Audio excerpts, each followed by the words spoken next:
In the film Stolen Education, we get insight into a small city, Driscoll, Texas.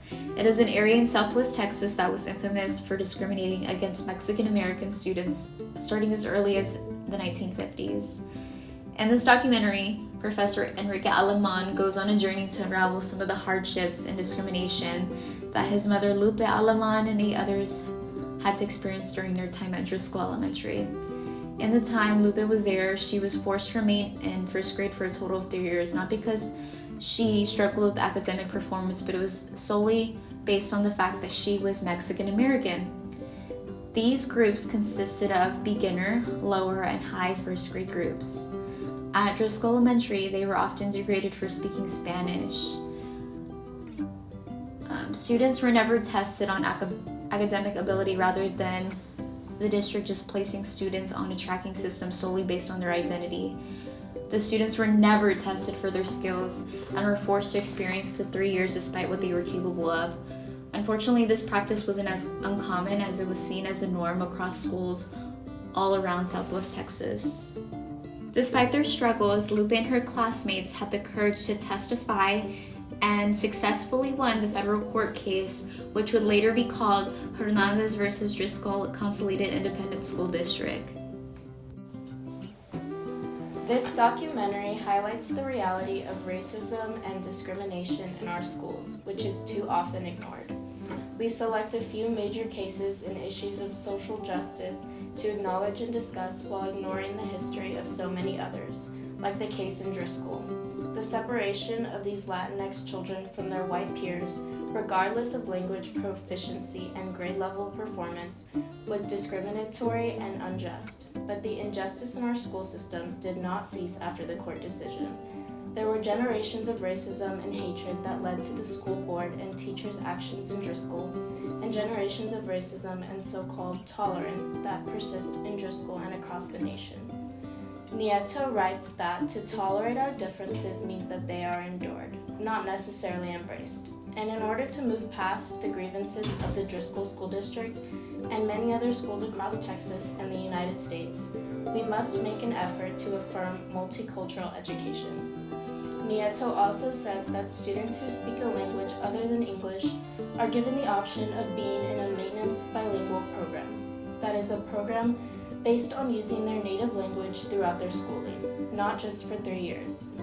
This quote does not apply to the Latino children of Driscoll ISD. The documentary shows that the administrators and staff tried their best to find loopholes and keep discrimination alive in the education system. Dr. Martin Luther King Jr. also said in his infamous speech, "I have a dream that my 4 little children will one day live in a world where they will not be judged by the color of their skin, but by the content of their character." And the case of Brown v. Board of Education opened up the doors for this dream to become a reality. However, the racism of the white educators, board members, and people in power found excuses to continue the segregation of children of color.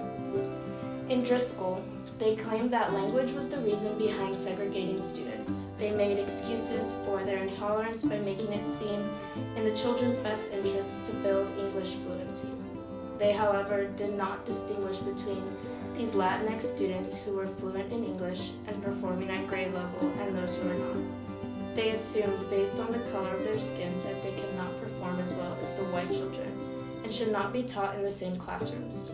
These assumptions were based on a social fabrication of race, which Ferguson defines as a symbolic category based on phenotype or ancestry, and constructed according to specific social and historical context that is misrecognized as a natural category, with no real indicator of academic performance. One of the connections from the reading is that Ferguson also makes a connection with the relationship between school desegregation and classrooms, and how it is infused when discussing first and second generation segregation. He quotes, "First generation segregation genuinely refers to the racial segregation among schools in the same district. Second generation refers to the relationship between race and the allocation of educational opportunities within schools. In Stolen Education, there are many prime examples of first and second generation. One example of first generation segregation that was depicted from the film was that this unruly practice wasn't just practiced at Driscoll Elementary. In fact, it was a practice that was common for school districts to enact this practice towards Mexican American children who lived across Southwest Texas. On the other hand, an example of the second generation segregation that was very prominent in the film was that Mexican American children experienced tons of hardships solely based on their race.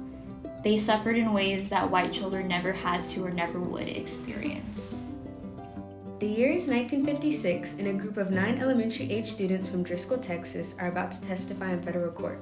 A few years later, between the years 1958 and 1959, Cesar Chavez will be sent to Oxnard, California by the Community Service Organization to confront the Barceo program, a system used by the growers to depress wages and exploit the farm laborers. Despite hailing from different places, these people have one thing in common: their racial identity. Commonly confused with ethnicity, race is a social construct based on ancestry and selected physical characteristics. Cesar Chavez and the students interviewed in the documentary Stolen Education are more appropriately identified as Hispanic or Mexican American. These are ethnicities that have been distorted to the social convention of race.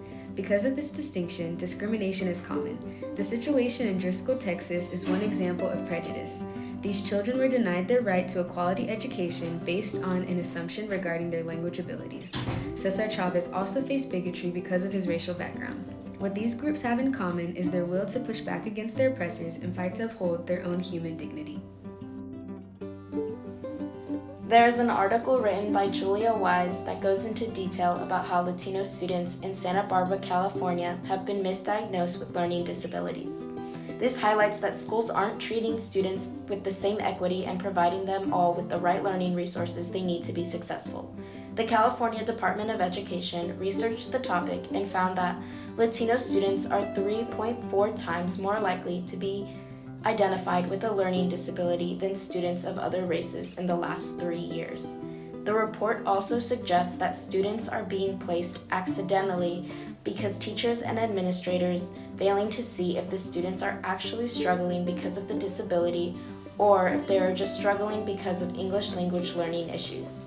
Hispanic and Black students were more likely to be identified with a disability when attending a school with a mostly white population, but when they attended schools where Hispanic and Blacks were the majority of the school's population, students were more likely to be unidentified when it came to learning disabilities.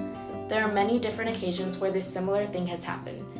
Elizabeth Kozelski, a professor at Stanford University Graduate School of Education, said that Black and Latino students are misdiagnosed or disproportionately enrolled in special education in many districts, not receiving the services they need or missing out on learning with their peers.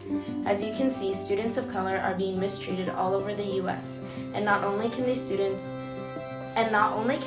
being misplaced in classes cause them to fall behind in learning, but it can affect their health and well-being as well.